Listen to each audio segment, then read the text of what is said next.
पर मैं इस कड़ी में ये सवाल मैंने जानबूझकर उठाया था दीपेंद्र, क्या भूपेंद्र सिंह हुड्डा को हरियाणा में और कांग्रेस का वर्चस्व जो बनाया उन्होंने, ड्यू क्रेडिट नहीं मिलता है क्या?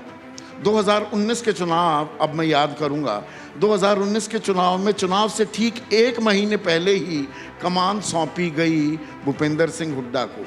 वो पहले तैयारी होती तो वो 30 सीट की जगह वो 40 भी हो सकती थी, बीजेपी भी 40 ही ले पाई, अपने दम पर सरकार नहीं बनी थी। भूपेंद्र सिंह हुड्डा को वो क्रेडिट नहीं मिलता है क्या? इस बात का आपको आपके परिवार को मलाल है क्या?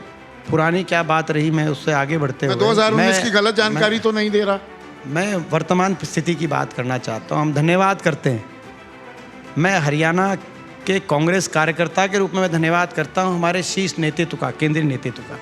मैं धन्यवाद करता हूँ राहुल जी का, मैं धन्यवाद करता हूँ विशेष तौर से राहुल जी का, खड़गे जी का, सोनिया जी का, कि आज से 2 साल पहले जब हरियाणा में कांग्रेस पार्टी के ऊपर एक संकट के बादल मंडरा रहे थे, ऐसा दिखाई दे रहा था, जब पंजाब में आम आदमी पार्टी की सरकार जीती थी और उत्तर प्रदेश में भाजपा की सरकार बनी थी हमारे 2 पड़ोसी राज्यों में, और बहुत से कांग्रेस के नेता अलग अलग पार्टियों की तरफ जा रहे थे, उस समय केंद्रीय नेतृत्व ने सूझबूझ से हरियाणा में चौधरी उदय भान जी को प्रदेश अध्यक्ष के रूप में जिम्मेदारी दी, हुड्डा साहब पे एक विश्वास व्यक्त किया नेता विपक्ष के रूप में। और आज जो कांग्रेस की मजबूत परिस्थिति हरियाणा में आप देख रहे हैं, वहाँ उसकी नींव रखने का काम हुआ। और इन 2 वर्षों में मैं आपको बताऊं, इन 2 वर्षों में जो आज आप वर्तमान की बात करिए ना, इन 2 वर्षों में 50 से ज़्यादा पूर्व सांसद, पूर्व मंत्री, पूर्व विधायक, मौजूदा सांसद 1, मौजूदा विधायक 5 कांग्रेस पार्टी में शामिल हुए। हरियाणा 90 का सदन है, 50 से ज़्यादा पूर्व विधायक अगर पूर्व सांसद शामिल हो जाएं, आप अंदाज़ा लगाएं।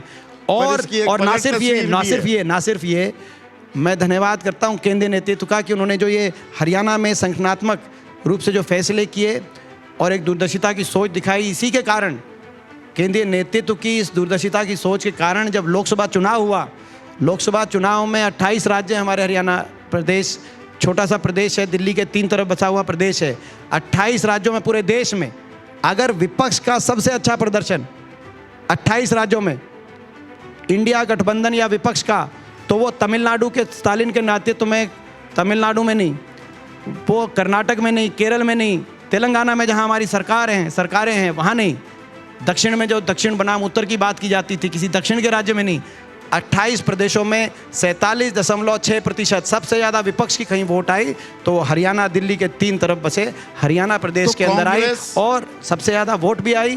और कांग्रेस के वोट में सबसे ज़्यादा वृद्धि 2019 के मुकाबले, जो आप 19 की बात बार बार कर रहे हैं, 2019 के मुकाबले 20% वोटों में इजाफा इस लोकसभा चुनाव में 3 महीने पहले। आप 19 पे जा रहे हैं, मैं 3 महीने पहले जाना चाह रहा हूं। तो कांग्रेस सबसे ज्यादा, आपने वो आंकड़े समेत कहा, सबसे ज्यादा वोट शेयर विपक्ष का, सबसे ज्यादा वोट शेयर हरियाणा में, देश में, और सबसे ज्यादा कांग्रेस के वोट शेयर में इजाफा 2019 के लोकसभा के चुनाव के मुकाबले 20% जंप। 20% में तो नई पार्टियां बन जाती हैं संदीप जी, और यहाँ 20% जंप हुआ हरियाणा में कांग्रेस के वोट शेयर में। मान लिया आपकी बात, और भाजपा से कांग्रेस मजबूत हुई, पर कांग्रेस मजबूत होते होते भूपेंद्र सिंह हुड्डा भी बहुत मजबूत हो गए। आपने कई जो नाम गिनवाए, सांसद विधायक जो आए हैं, बहुतों को निपटा भी तो दिया। अशोक तंवर को बाहर कर दिया, कुलदीप बिश्नोई पहले चले गए थे, अब किरण चौधरी भी चली गई, तो रास्ता बिल्कुल साफ, खूंटा गाड़ दिया आपने अपना।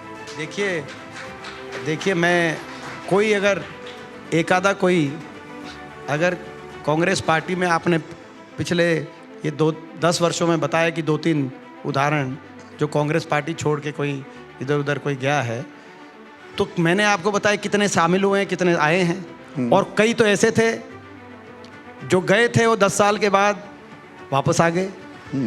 ऐसे भी तो हैं, चौधरी बीरेंद्र सिंह जी भी गए थे। परसों उनके नामांकन में हुड्डा साहब ब्रजेंद्र सिंह के नामांकन पहुंचाना गए, आपने देखा। बिल्कुल, मौजूदा सांसद थे भाजपा से, वो छोड़ के वापस आए। तो मैं समझता हूं कि जाने वालों की संख्या नगण्य है, और वो भी गया राम तो खैर हमारा नगण्य है, राजनीति का एक शक्ल भी है हरियाणा में। मैं पिछले 2 वर्षों की बात कर रहा हूँ। 2 सालों में आप ट्रेंड देख सकते हैं। 2 सालों में, पिछले 2 वर्षों में कांग्रेस के छोड़ने वाले की आपको संख्या नहीं मिलेगी पिछले 2 वर्षों में हरियाणा में। 1 वे ट्रैफिक दिखाई देगा इन 2 वर्षों में। तो अब उस 10 साल पहले कौन गया था?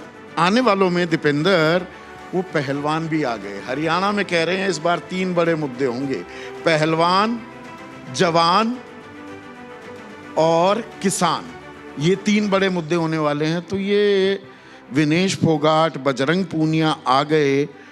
सत्ता पक्ष यानी कि बीजेपी आरोप ये लगाती है किसान आंदोलन आपने प्रायोजित करवाया, ये लड़कियों से वहाँ जंतर मंतर पर धरना प्रदर्शन दीपेंद्र सिंह हुड्डा के मन की पैदाइश थी, दिमाग की एक राजनीतिक चाल थी। इनका इस्तेमाल किया, अब फायदा उठाने के लिए फसल तैयार कर रहे हैं। देखिए, पहली बात तो 4 मुद्दे हैं, आपने जो बोला उसमें मैं एक और जोड़ता हूँ। पहलवान भी है, जवान भी है, किसान भी है और संविधान भी है। हरियाणा में संविधान भी मुद्दा है, बड़ा मुद्दा है, और वो भी आप प्रश्न पूछेंगे तो मैं जवाब मैं अभी आऊंगा, उसमें भी समीकरण बन रहे हैं। बाबा साहब के संविधान पर अगर आक्रमण कहीं किया गया है तो हरियाणा में भाजपा द्वारा किया गया, देश में भी। अब मैं उस पर आता हूँ, कौन आरोप लगा रहा है ये? ब्रजभूषण शरण सिंह लगा रहे, मनोहर लाल खट्टर, अनिल विज, जेपी नड्डा, बहुत लंबी फेहरिस्त, अनुराग ठाकुर आपके मित्र। मैं आपने कहा ब्रजभूषण शरण आरोप लगा रहे, मैं किसी स्तर के व्यक्ति के आरोपों का जवाब दूं। जो व्यक्ति महिला शोषण जैसे घिनौने अपराध के आरोपी हों, जिन पे स्वयं सुप्रीम कोर्ट ने FIR निर्देशित करके दर्ज कराई हो, जिन पे दिल्ली के न्यायपालिका ने चार्जेस फ्रेम किए हों, 6 हमारी बेटियों के यौन शोषण के चार्जेस फ्रेम हों, ऐसे व्यक्ति की बात का आप प्रश्न मेरे से पूछ रहे हैं। मनोहर